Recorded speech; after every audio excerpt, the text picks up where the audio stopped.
It's the Black Real Estate Dialogue. Tune in. Tune in. Tune in. Tune in. All right. So to start off, could you both introduce yourself, let the people know who you are and what you do within real estate, and also where you invest? My voice, I lost it this week. We moved and I'm yelling at movers. But my name is Lanisha Stubbs. I am an investor and a broker here in California. I invest in multi-states. I've been in the business for over 20 years. But my Wesity is my company. We've been around for the past 8 years. And so it's myself and my husband. We're a family-owned and operated business. And I got in the business straight out of college. I got a government job. They recruited on my campus at LMU. And I got in the office and I said, oh no. Because I was like the young kid there, and I'm looking at all these, what are people that were miserable? They didn't like their job. They couldn't retire. They didn't save enough. And I said, this can't be my future. I can't die in this office. That's what I just kept thinking every day. So a friend of mine at LMU, he got his broker's license and said, come work with me. And so I said, okay, green as can be. I was my first client as a licensed agent. I took my commission. I went on the south side of LA, Hoover, Vermont, Maine. I just started buying duplex. And I would fix one side up, I'd rent it at market rent, and then I'd fix the other side up and resell it so that the new owner could take advantage of the rent of the rented side and I could sell it for more. So I did that over and over, and then I realized that I was a flipper, and I didn't even know I was in the flip game. It's like, oh, that's what they call me. I took that money, I went to Atlanta, started investing in high-end condos and lofts in up-and-coming areas. Inman Park, I made a significant amount of money in Inman Park in Atlanta, if you're familiar with that. And then I came back to LA. And I started showing people in my family, my friends, of how I invested. My dad helped me with my first fixer out here that I actually live in. And he passed away, so it's sentimental for me. I don't want to sell that one ever. So fast forward, we just moved. My mom is at a point where she needs help. And so we built a brand new 3-bedroom, 2-bath house in her backyard in View Park. And so now my kids can be around my mom, we're around to help, but we have a brand new home to live in. So real estate is so much more than just flipping, get some money. It can literally be impactful for your life, for your family. So that's kind of what I teach a lot of my clients, to think beyond just a nice house with a nice fence and some nice title. It can be life-changing. My name is Marion Lee. I am full-time investor now for the last 8 months. I invest primarily in the Hampton Roads area of Virginia, so clear across the country. And I found that market because I went to Hampton University. So when I graduated, I moved to DC, and I knew I wanted to get started. I didn't have a ton of money. I felt like I had a high-paying job when I came out of school, but just getting out of school and getting started. And property down there was a lot cheaper than DC. My parents still live in Pomona, so Southern California was still cheaper than Southern California. So I started investing there. My thought would be I'll buy houses and rent them to students, and to kind of be my way of giving back to the university community. Oddly enough, I don't have any student tenants, not because I've avoided them, but just hasn't worked out with timing. But yeah, full-time now. So when I started my first 5 years, I was W-2 investing on the side. And then I kind of worked things up to the point where I was able to quit earlier this year. Clap it up. So the first panel, we talked about LA, how to invest in an expensive market. There might be some of us who want to go elsewhere. So what are some things people should look at when they're considering the markets that they want to invest in? Lanisha, we could start with you. That opens up so much more, right? So first, I like to recommend that you pick an area or a city where you're in the path of progress. So some things may be up and coming, Maybe it's an area where your family is from, you have friends and family that's familiar with the area, that can give you some insight of stay over here, don't go over there. Working with professionals in the area, finding a local realtor, finding maybe a local property manager if it winds up being a rental. But you really want to look for something in the path of progress. And so if you decide to invest out of state and you say, I don't have any of that, I'm not interested in getting any of that, syndication is another way that is becoming very popular to invest. So that allows you to invest with a lower amount of capital, but you're able to actually share an ownership of maybe a 100-unit apartment building that you wouldn't acquire on your own. So there's so many different options. You can be a part owner, or you can fully go into a market that you know is maybe a lower price point, but it's something that's up and coming where you can see the opportunity.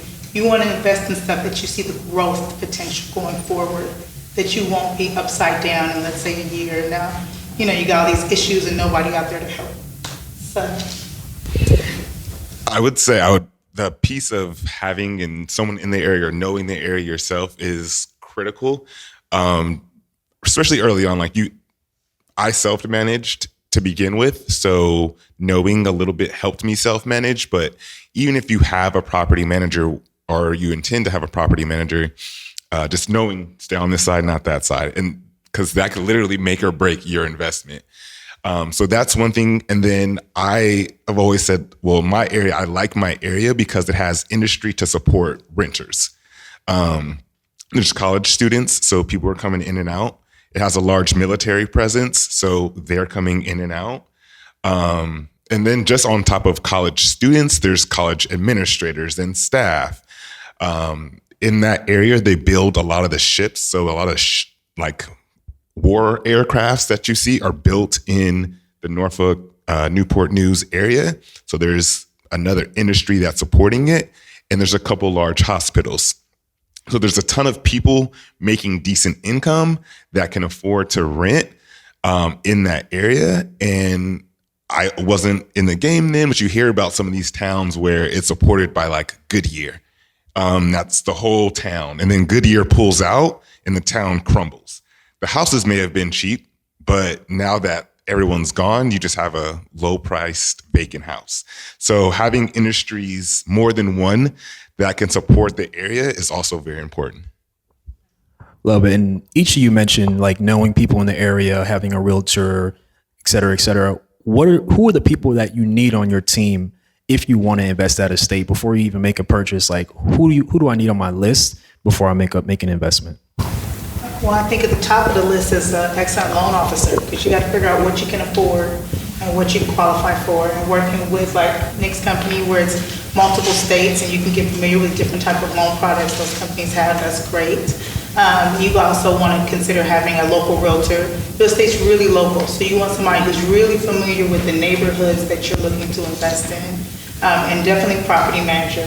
Even if you don't use them, they can bring so much in information and value, that things you didn't consider that you could possibly charge addition for as some add-ons. So there's insurance, there could be, there's a list of different resources that you want to kind of create your own file for. But I think those are probably the top players that you want to kind of go into, because like you said, it can really make or break investing in the right part of the town. That makes a difference.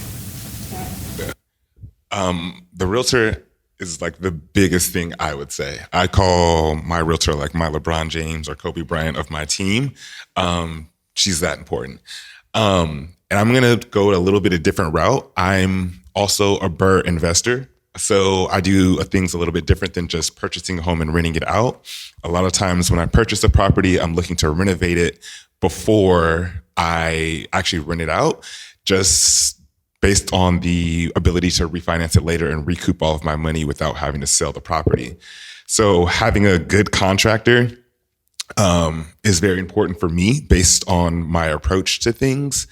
And then even now, I don't kind of still self-manage, and I'll talk about that later, but having a handyman, an electrician, a plumber, people that can just go out, a lawn person that can just go out and handle things for you quickly and you're not fumbling through the phone book or Googling people trying to find those people is very important.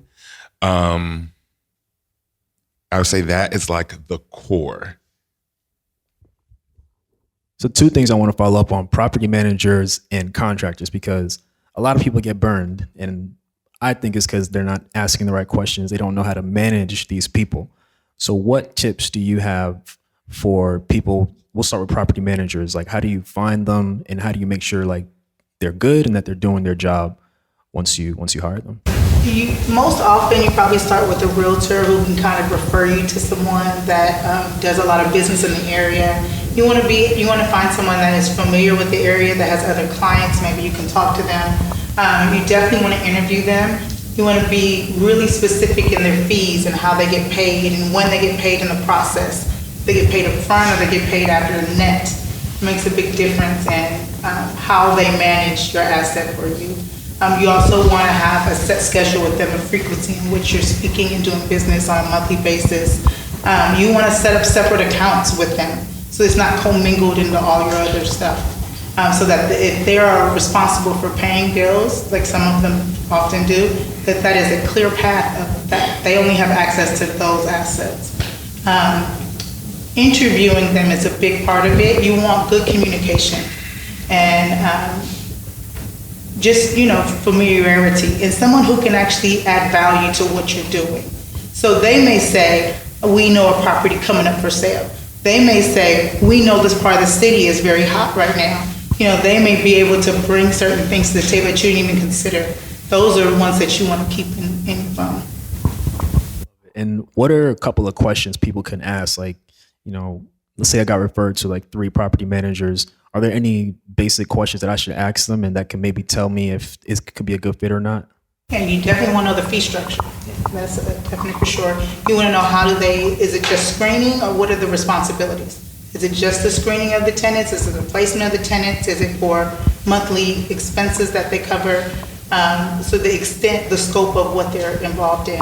And then how they definitely get paid on, whether it's net or upfront, and how that is all structured. And definitely with the screening, you want to know what services that they're going through. You want to know what type of questions are they interviewing? Are they bringing on the tenants for you? Or are you just using them for, local resources? A lot of things are online. So self-managing is probably where you start initially because you don't want to pay the 5 or 10% that they may charge. So if that's the case, you may have a family member come and look after the property, or a handyman come and look after the property, but the reality is you're able to collect the payment automatically online. So the use of a property manager probably doesn't come into play until you have multiple doors in that part of the city. So then you're not running around collecting your money all day. You're just going to one source that's able to manage everything for you, especially if you have properties that has grounds that need to be managed. Oftentimes it's helpful to have a property manager. Love it. And Marion, I know we've talked a whole bunch and you've been self-managing for a while and you've transitioned now. I remember before you were very, I'm doing it, I got it, Talk to us about that shift and also talk to us about how you found someone who you felt you could trust to support you in the property management aspect of your portfolio. So to her point around when I started out like that 5 to 10% leaving my pocket. And I was like, nah, I think I could do this myself. With the technology, having someone on the ground kind of helping me with the stuff that was really needed on the ground, I felt that I could do it. And I did it for 5 years successfully, I think. So that was my approach then. I think the transition for me was I felt like I was a property manager and I'm like, I don't want this. Like, I want to kick it. I want to chill. That was why I've always been on this path. It's because I don't want to work. I jokingly say all the time, like, I'm really lazy. And so I want to set up my life so I can be lazy. And managing the properties had gotten to the point where I couldn't be lazy and still manage them well. So that's why I transitioned and I found like I didn't hire a property manager. I hired someone to work for me. So I don't have the like checking in with this person. I have my property manager doing things the way that I've done it and I want it done. And I found that it's actually cheaper for me to pay her out of my pocket a certain hourly rate than it is to have a property management company taking 7-8% of my rents. So that's the path that I've gone on. And then finding someone that I felt that I could trust, I think was a lot easier than I thought it would be. I was nervous about it. But I have a friend who has like a couple gyms. And like, how do you hire people? I had never hired anyone. I was like, Indeed. So I just posted a job on Indeed, and it was crazy to see the amount of people that wanted like my job. I'm like, you guys want to work for me? But like people are looking for work. And so if you have an opportunity and you have competitive pay, people will come if they have the skill set. So I did a couple of phone screens, talking to people on the phone. And then I lined up interviews around the time that I would be in Virginia. And I feel like a lot of times when you talk to someone, you get a good feel for them. And then knowing what I was looking for in a manager, because I've managed it, in the responses that I got to certain questions, I could kind of feel like, all right, you know what you're talking about, and you could handle my portfolio. And that's ultimately how I settled on the lady that I settled with. And she was a property manager somewhere else, was able to answer all the questions, had the certifications, was able to tell me training she had completed. And I was like, oh, like you're legit. At least I felt like she is. And so that's how I was able to feel comfortable kind of handing her the keys to my portfolio, so to speak. And how's it been going so far? Great. She's a month in. I think the challenge is letting go, and being okay with the outcome being achieved without the process being the way that I would want it. She's filling units. She's collecting rent. She's sending out notices. Not everything is done the way that I've done it, but it's getting done and it's done right. So the biggest challenge is just letting go after all this time. So you're learning how to delegate. Yeah. It's harder than you think too, especially when like some of these houses are like my babies. Like I can tell you very detailed stories about like my early properties. And now that I'm like, hey, what's going on at this house? And I have to ask about it. It's a different feeling. Like if you have kids and like you can't get a hold of your kid, it's not that extreme, but it's like in that family. Appreciate the transparency. Thank you for that. So the next thing I want to talk about is like contractors. Like how can someone vet contractors and know that they're doing the job they're supposed to be doing? Marion, you helped me tremendously with the nightmare I had last year, and you know we got through it. I think I owe you like dinner or money or something. But you know it's cold out there, especially when you're an out-of-state investor, because you know once they know that, they feel like they could take advantage of you if you don't have boots on the ground or if you don't know how to make sure they're doing what they're supposed to do. So we'll have to hear each of your thoughts on contractors. Lanisha, if you could just put it a little closer to your mouth. So yeah. So for contractors, I actually just went through this experience after building the home that I'm in now. It can be tricky. It can be very tricky. One of my first investments was in Atlanta, and I told her I was the owner, and that was like the biggest mistake ever. She ran from me like crazy. I went out there, had to knock on the door. It's like one of my first rentals out there, so don't make that mistake. But with contractors, you definitely want to see their work product. You want to talk to prior clients. You want to get into the nuts and bolts of how is it working with them. You want to be really clear on the scope. You want a contract. I actually give my contractors a contract. So you definitely with contractors, you want to make sure that you're seeing their work products. You're going by what they have, going by the homes they have done. You want to see the quality of the work. If you're looking for someone who is doing permitted work and licensed work, you can ask to see copies of their license. The one that I use, they actually have a website. So I can see in my area, they've done at least 20 homes in my neighborhood in the past several months. I can see the progress. I'm able to communicate with them. So there's a person on the team that is, not everybody speaks English that's working on the home. So there's actually someone that I can speak with that is speaking English, that we can communicate on the same page. They're giving me updates on a regular basis. I actually give my contractors a contract, because if you're overdue, if you're late, then that comes out of your profit. You're not going to waste my time. So I had to learn that the hard way of dealing with contractors, that they respect your timeline, your budget, what you're trying to accomplish. I have some taste that is not exactly cheap. So when I have a contractor who bids a job and all of the things that I'm supposed to cover cost $1 a square foot, well, that's not going to work for me. So you got to be really clear on how much are we talking per square foot? How fast is this all of your team? Are you outsourcing this work? How long is the permitting process? And a lot of that comes after you've been through it a rough way. And, experience, is priceless. So try to talk to people who have recently done projects and learn from their mistakes, because you don't want to go down the wrong path and work with someone who walks off the job. That's like the nightmare, is that you've paid them and they don't show up, and now you don't have the money and the work is incomplete. There are websites that you can go to where they'll complain, Better Business Bureau. You can check their license out, see if there's any complaints on them, because you don't want to work with someone who has a history of running off the job and stealing money. And you also want to be clear that they are responsible for their subcontractors.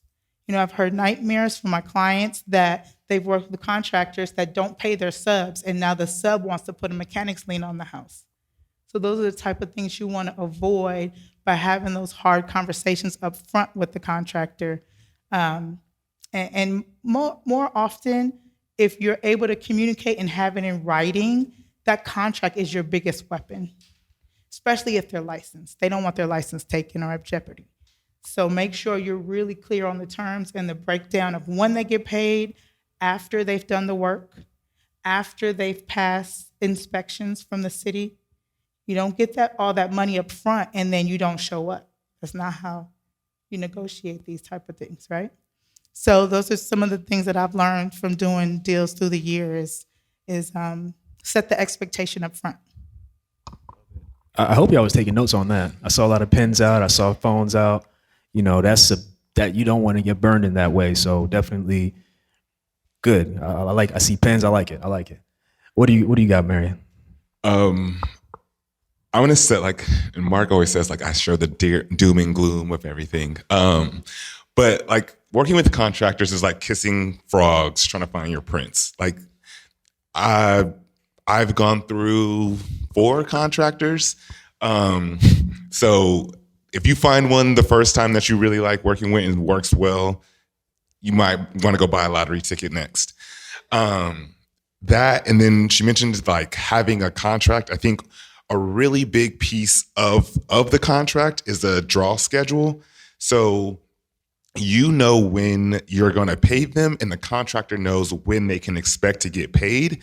And it really helps you set just kind of parameters, right? You'll run into contractors where they'll go, and the good contractors aren't like this, but you'll run into some where they'll do some work and it's a week or 2 and they're like, hey, I got to pay my guys. Can I get some money? And you're like, no, you haven't completed X, Y, and Z that are in your draw schedule. And it helps you have those tough conversations. It's really hard to see these people working at your property and you not give them money, so to speak. But when you've already set the expectation that you all have to complete these items, it may not be paint the whole wall. It may just be hey, sand the wall. All right, I'll give you X amount of dollars when the wall's sanded and the floor is demoed. That way, everyone knows when they can expect to get paid and when you have to make a payment. If you're doing a rehab loan, they force you to do those things, so it kind of helps you. That was that piece. What else was I going to say about this? This is another fun thing, especially when you're working with new contractors. I always take whatever number they give me and like reduce it by 30% and then start my negotiations there. Especially when you're out of town and if they know you live in California, they automatically think you're rich. And I kid you not, we did this with Sam's turnover that he mentioned. And I told him, take that number, do 30%. And then we lined out like what he was having done. And my estimate of what it should cost was 30% or right around 30% of that estimate that he received. And then you have that to negotiate when you have lines and you're not looking at a big number. You're able to say, okay, this line shouldn't cost that much. We can reduce this by X amount of dollars. And that's how you get your number down to what it really should be. Because if you don't know any better, they're not going to teach you. And you can't, you can't expect them, but like they're not going to. So that's another thing that's, I think, really important with contractors. And then having expectations. You have the contract, you have the scope of work, you have all these things, but in my experience and an opinion, contractors usually aren't good communicators. And so they're getting the job done. They may do fabulous work, but they're not naturally inclined to keep an open line of communication and give you updates and give you what I feel like I always need to feel comfortable when I'm spending thousands of dollars. It's not necessarily something that they think about. So having that expectation and just tempering your expectations around that. And if you are able to find a contractor that's a good communicator, again, go buy a lottery ticket. I think those are the big things. And then once you find one, keep them. I think a lot of times people will ask someone like, oh, who does your work? And it's like, nah. I'm not telling you because I want them available when I have a project. So keep them happy too. And it's like a give and take. I personally have this contract, but I'm like, all right, we can wiggle once you have the relationship, because they'll wiggle with you a little bit. And if you're not so stringent in the process, I think it helps a long-term relationship if you plan to continue to do deals in that market. Lovin, last question I have is financing. So, we talked about LA and out of state. People still may not have all the funds necessary and may need some creative strategies in order to get their feet wet in out of state investing. So what are some ways that you two can suggest that people can creatively finance a property if they're looking to go out of state? Well, the only way that I suggest to invest is strategically. So, and I say that to mean you purposely go after a project with the exit strategy in mind. So I do a lot of investing in distress, probate, pre-foreclosure, those type of properties. So I have a plan already of how I'm going to exit that market. So I'm going to come in with a budget. I'm going to come in with how much I should be doing for the acquisition, for the rehab, and then if I plan to put a tenant, how long I plan to hold it. So these are the details that I'm lining up long before I actually find the property. So I know what I'm looking for when I go into those markets. So one of my favorites right now is I like to find 2-bedroom, 1-bath, and I convert them to 3-bedroom, 2-bath by using a formal dining area and a laundry area to create another bedroom and bath. So looking for homes that have a particular type of square footage or a particular type of price range or area, these are the things that you want to figure out prior to going out of state. Because the more you can put together a strategy that you can duplicate, well, then now you're setting yourself up for building a portfolio. It's not just that was a fun project, right? Because we're in this to make money at the end of the day and to use the equity that we are either creating through sweat equity or appreciation of the market. When you go out of state, oftentimes it's to get a home at a lower price point because you're able to invest and then you can see cash flow. If you're buying a home at $100,000, you can actually see the cash flow. When you're buying homes out here for $500, $700 million, it's hard to see that cash flow in the first few years, but you get the appreciation. nowhere appreciates out in, some of the other states like California does. So you could literally do nothing to a home in California. In 3 years, you have equity, and you can pull the equity out to do college or, spend or invest. And so there's so many other options that you have. So the idea for me is to strategically go into a market with the exit strategy in mind. Did I answer your question? Is there some? Okay. And then have you done like seller financing or different things like that out of state? Can you talk about that a little bit? So I love seller financing. That's my jam right there. So I love seller financing on homes that are free and clear and that I have out-of-state investors, because it's just money sitting there. Why are you sitting on your pot of gold, right? So that's what I tell an out-of-state investor. Do you know? Because they're not out here. So I love to call people in Houston and say, do you know that homes are selling for $1 million in your area? When I know that homes are selling for $2 million in that area, right? They have no knowledge of it. Do you know that your home is sitting on a corner and people are vandalizing it, and you have squatters in your home, and your backyard's completely open and you can see someone living in the backyard? Do you know these things about the property that your grandma, that you inherited, and your grandma, this has happened to you? So why don't you sell it, use that money to better your life? And now, what do I get out of it? A property, right? But I don't want to go to the bank because I just described all those things to you, right? The bank is going to say, you want me to give you $1 million for what? A home that has a squatter, that's been vandalized, that needs all this work. Not going to happen, right? And then they're going to say, well, what income do you have to support a loan like that? You may say, well, I can't get $1 million loan, right? Even though this could be worth $2 million at the end of the day. So what do? You ask the owner, will you take your equity? Will you take your profit and monthly payments? And so you just structure a note. And people think, well, I don't know how to do a note. So you ask escrow and title to help you, because they're the professionals, right? You ask your realtor to get involved, because they can help you structure a note so that you're actually paying the sellers the same way you would pay a bank. And that's the beauty of seller finance, because then you can ask them to delay the recording of the deed, right? Or of the mortgage that you have. You can delay the note, the recording of the note, right? So now, to the Nicks of the world, right? You can say, I have a free and clear home under my name. Check out this deed. Now I can go get the rehab loan from Nick, and I can actually remodel it, because from his eyes, there's no mortgage on the property, right? Because you're paying the seller, you're not paying another institution. So a lot of people say, I want to do seller finance, but they don't actually learn how to use the tools so they can benefit them.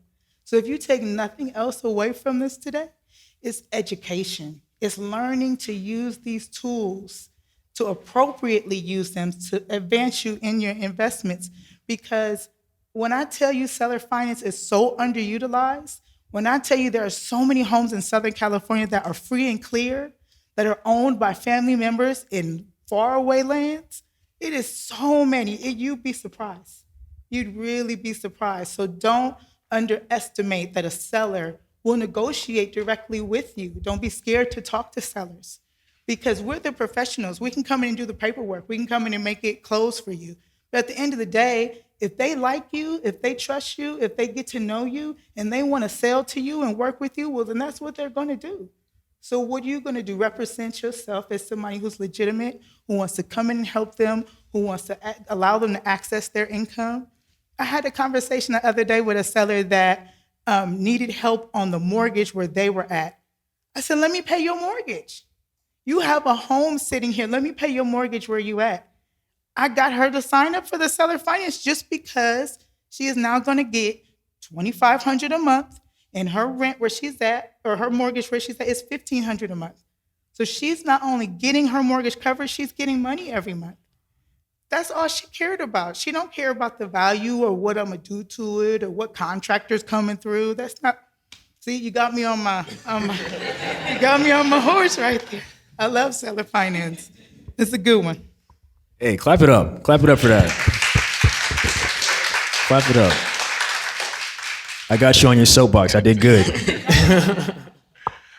Really quick, something that you said that even if you're like managing properties, like if you don't know how to structure a note, Google it. You'd be surprised how many things that you can fix and figure out by Googling like a note. There's so many people that have done notes, and maybe you get a structure and then you go run it by a title company or a lawyer or someone else. You're not starting from square one. You're starting with something. But it's crazy, the stuff you can find on Google. Like I had an AC this week and then they're like, it's not working. And I Googled and talked to my handyman through a YouTube video, and it saved me probably $300 from having an HVAC company come out. And I can tell you countless stories about that. So mini soapbox moment around just do some research and education on things. It could save you a lot of money and time. Pivoting to financing, I think like I don't get too creative with my financing. I use like flip loans to finance my purchases and rehabs. I use private money to like close the gap on my rehabs and purchases. One that I've done recently that I thought was really cool is just asking the seller for it. Like the gap between my hard money and what I needed to bring to the table, just ask the seller for that money. And I've been able to get it a couple times where like, not just a couple of dollars, like $25,000. And they're like, okay, because you never know what someone is trying to sell, like their reason for selling. And it may be, I just want to get rid of this house because I have this over here. And if $25,000 giving you that will solve this problem for me, have it. And going in and kind of knowing that like, hey, this person owes $100,000, they're selling for $150,000, so they're making $50,000. Let me try to get a little piece of that. If you understand how to go find that information, a lot of it you can Google. County records can tell you what the mortgage is sometimes, depending on where you are. There's a ton of software now that you can use to find this information. It helps you as you're thinking about purchasing and how you structure your offer. You guys talked about that earlier. And then what your financing situation could look like if you have a little bit of insight about them, even if it's an on-market deal and you're not going directly to the seller. You know, just to add on to that, I think earlier you had asked about the team members. A title rep is someone that is very handy because they have an app that they can give you that allows you to look up a property and the value and how much is owed on it, and the details of the ownership, who's on title. So you know if you're talking to Cousin Joe and Cousin Joe is not on title, then you need to talk to the right person. You need to negotiate with the right people. So finding a good title rep that will allow you to download that app and have it at your phone is very valuable. Another one is HomeSnap. HomeSnap, you could take a picture of the house in front and it will give you details of the neighborhood. So you can find out what the average value is, when it recently sold. If you pay a fee, you can get actual details of the property.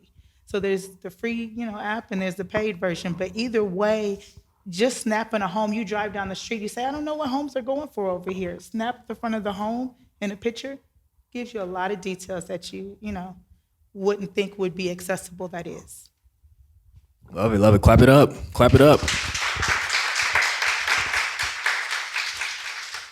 So before we shift into Q&A, where can people find you? Where can people work with you and access just everything you two have going on?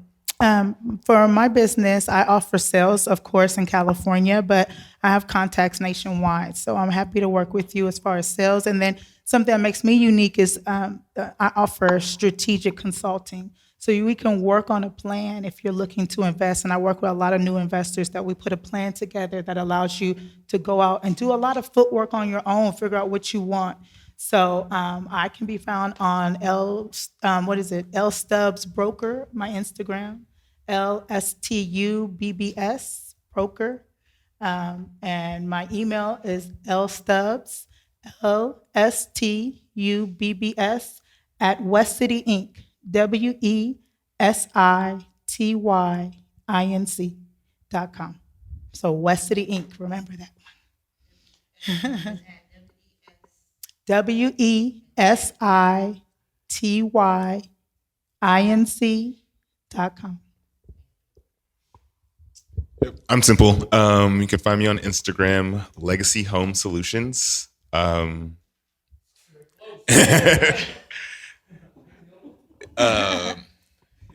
Legacy Home Solutions. That's probably the easiest way to get in contact with me. Love it, love it. All right, we got time for some questions. Any questions, just come on up, grab a mic. We need that audio, like I said. But yeah, if you have any questions, feel free to come up and we'll be happy to answer those.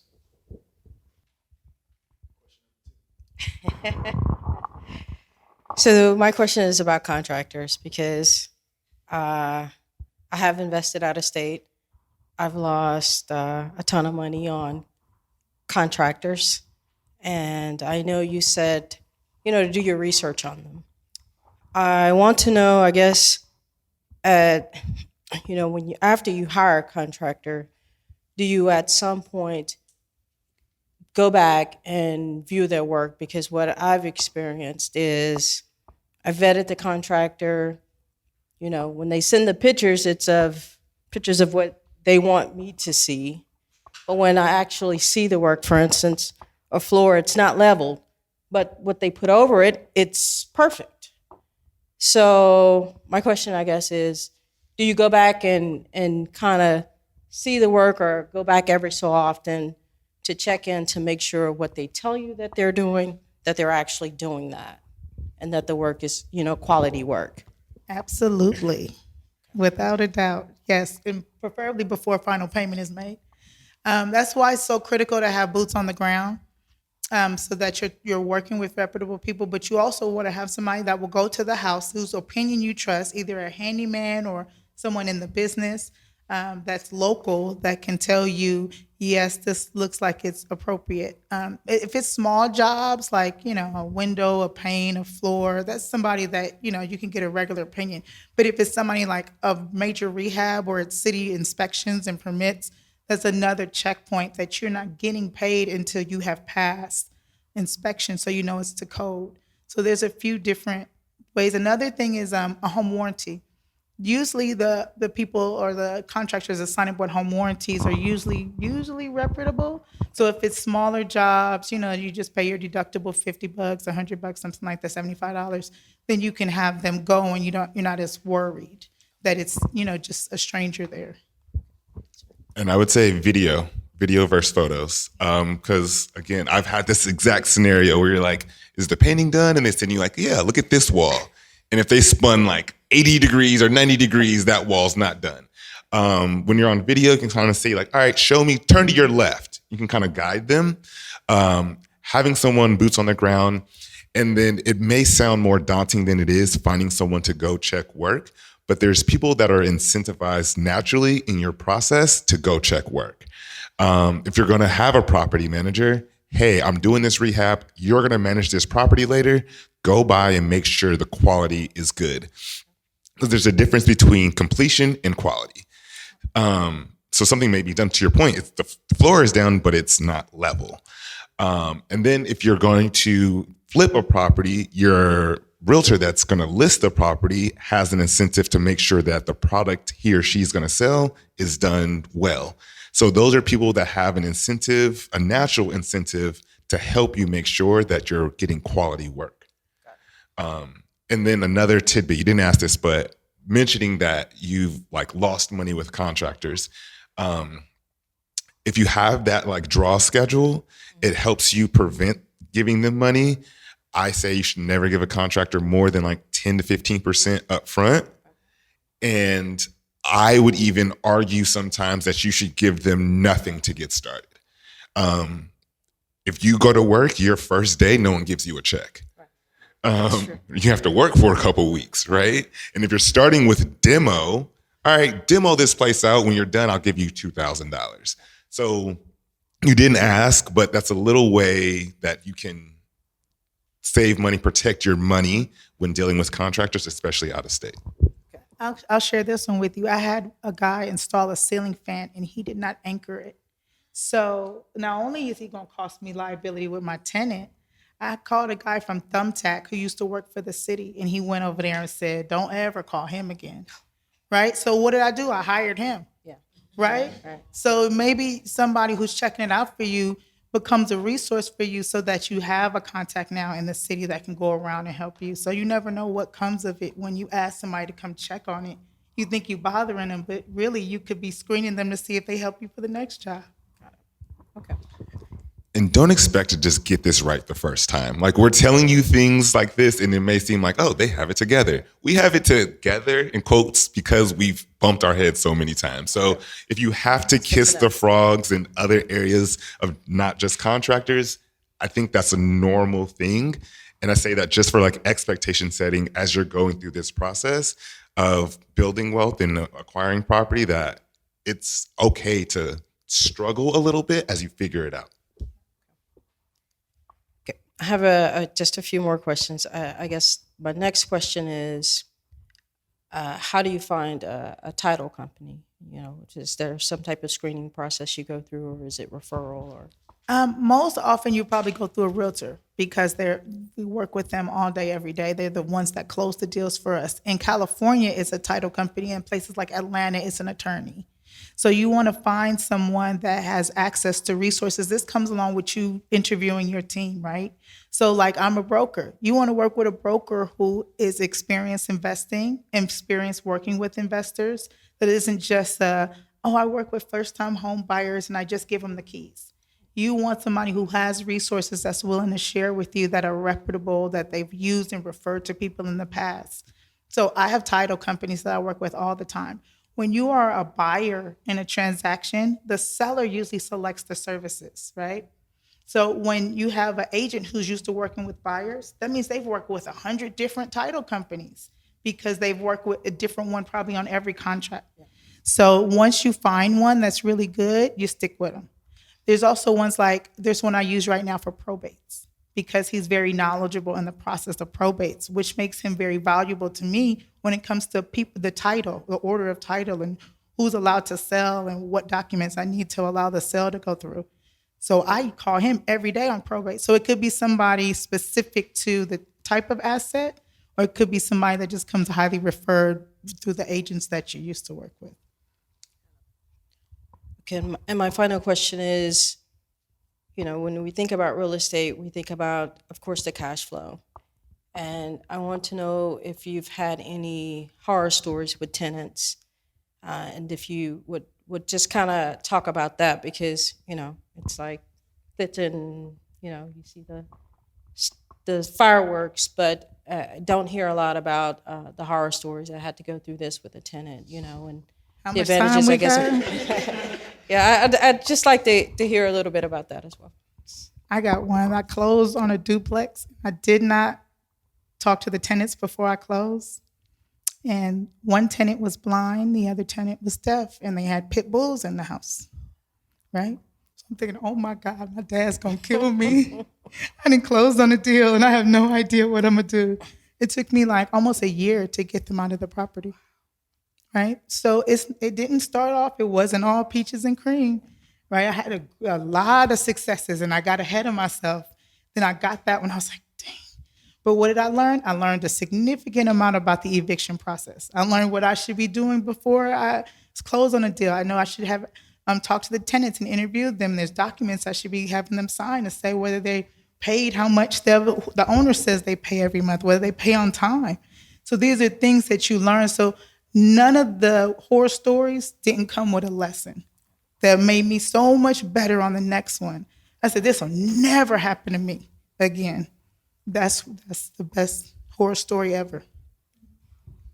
That document that she's talking about in Virginia, I don't know if it's everywhere, but it's called an estoppel agreement or estoppel document. And it's invaluable because I've inherited a tenant and it's like, I pay this much for rent. I'm like, no, he said you pay this much. And figuring that out is a nightmare. So if you are inheriting tenants, getting that document signed can save you a lot of headaches. In general, though, I would say the problem with tenants or the horror stories that you hear can be avoided by having proper reserves. Pretty much everything can be fixed with money within a property. And if you have a problem money can fix, you don't have a problem. So whatever horror stories you hear, just write them out. If you have the money, pay to get them fixed. And then, yes, you take a ding on your cash flow for a while, but it's a 7 to 10 year game. So if you lose $2,000, $3,000, $5,000 in a year and you solve that problem, then you are only up for the next 8 years, 10 years. So don't let any horror stories stop you. Just make sure that you have enough capital in reserve that when you do have a problem, you can squash it and keep it moving. Thank you. Any other questions? Anyone else want to come up and ask anything? All right, sounds like we got a shy group. No worries. But let's clap it up. Let's clap it up for both panels. Definitely appreciate you all coming. Really do appreciate it. Definitely follow the podcast, follow the Instagram, Black Real Estate Dialogue everywhere. Share with your family, share with your friends. And then we'll be putting this out. We'll be putting the content from this out at a later date. And we have the space for a little bit more, so you can definitely mingle, ask questions, meet each other, talk to our panelists a little bit more. So definitely appreciate you all. I just want to say thank you. Thank you for putting this together. We need this. Our community needs this. I met you by chance. He was in the REAP program, and they were doing it in my office. And I got a chance to speak on because one of the speakers was out. So by chance, I got to meet him. And I thought, I should have been in this room the whole time, right? There were so amazing people that came from that program. And so getting involved and coming to more of these events, congratulations to you for even sitting here this evening and enjoying all of this knowledge. And because if somebody took all my assets right now, I'm going to go back and get all again because I have the knowledge and the know-how to do it. That's what it's about. So kudos to you for being here and getting all this information, absorbing all this good energy. So good job. All right. That's a wrap. Appreciate you guys. Hi, everyone. Sam here from the Black Real Estate Dialogue. Make sure to hit that notification bell and that subscribe button and to visit us at blackrealestatedialogue.com.